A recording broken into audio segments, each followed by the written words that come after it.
నేను ఏ రోజు కూడా పార్టీ తల వంచుకునే పని చేయనన్నా. ఇలా పార్టీ కోసం పనిచేస్తాం మేమందరం కూడా.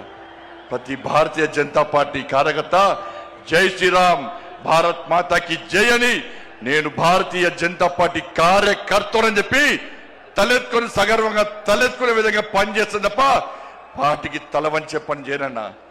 చాతగాని మూర్ఖులు, ధైర్యంగా రాజకీయంగా ఎదుర్కోలేని దద్దమ్మలు ఇలా ఏదో చేసి బండి సంజయ్ని గాని భారతీయ జనతా పార్టీని ఇబ్బంది పడితే నేను ఫామ్ హౌస్ లో ఎలుకని కాదన్నా, ఫామ్ హౌస్ లో ఎలుకని కాదన్నా.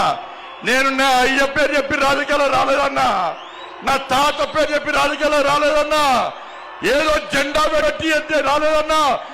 నేను కాషాయపు జెండాను, కమలపు జెండాను భుజం మీద మోసుకొని సామాన్య కార్యకర్తగా నా రాజకీయం ప్రారంభించి ఒక రాష్ట్రీయ స్వయం సేవకగా, ఒక ఏబీవీపీ కార్యకర్తగా, ఒక యువమోర్చా కార్యకర్తగా, ఒక నరేంద్ర మోడీ శిష్యునిగా భారతీయ జనతా పార్టీ కార్యకర్తగా పనిచేస్తున్నప్ప సగర్వంగా భారతీయ జనతా పార్టీ కార్యకర్తని తలెత్తుకొని తిరిగి పనిచేస్తున్నప్ప తల వంచే పని చెయ్యన్నా.